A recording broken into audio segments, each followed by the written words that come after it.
दिल्ली के Indira Gandhi international airport पर कल शाम से ही बड़े टेक्निकल फॉल्ट से हड़कंप मचा है। एयर ट्रैफिक कंट्रोल को ऑटोमेटिक मैसेज स्विचिंग सिस्टम में आई खराबी से उड़ानों का संचालन बुरी तरह प्रभावित हुआ।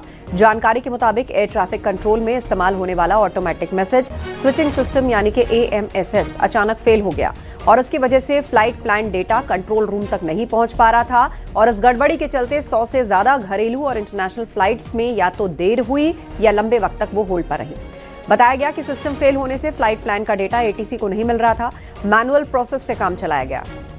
इससे टेक ऑफ और लैंडिंग दोनों में देर हुई। एयरपोर्ट अथॉरिटी और GMR की टीमें सिस्टम ठीक करने में जुटी हैं।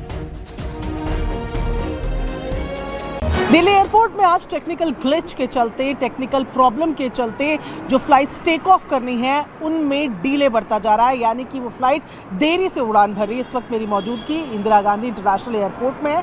आप बोर्ड अगर देखेंगे तो इसमें आपको नजर आएगा कि एयर इंडिया की एक फ्लाइट भी जो है दिल्ली से बेंगलुरु जाने वाली वो भी कैंसिल हो गई है। इसके अलावा अगर बात करें तो इस वक्त जो जानकारी मिल रही है ऑन ग्राउंड जो तकरीबन 100 के लगभग फ्लाइट्स है जिन पर इसका असर पड़ा है और AAI यानी कि एयरपोर्ट्स अथॉरिटी ऑफ इंडिया की तरफ से जो जानकारी दी गई है उसमें बताया गया है कि ऑटोमेटिक मैसेज स्विचिंग सिस्टम में कोई टेक्निकल इशू था जो कि ATC को सपोर्ट करता है, जिसके चक्कर में ये डीले हुए। अब इन जो फ्लाइट प्लान्स हैं उनको मैनुअली किया जा रहा है जिसमें थोड़ा समय लगेगा और यही कारण है कि जो फ्लाइट के डीले हैं वो बढ़ रहे हैं। ऐसे में तमाम एयरलाइंस जो है वो सोशल मीडिया के साथ साथ पैसेंजर्स को ये जानकारी दे रही हैं कि अगर आज आपकी फ़्लाइट दिल्ली एयरपोर्ट से है तो ऐसे में आप अपनी एयरलाइन से बातचीत कर ही बाहर निकले कि कितना समय डीले में लगेगा।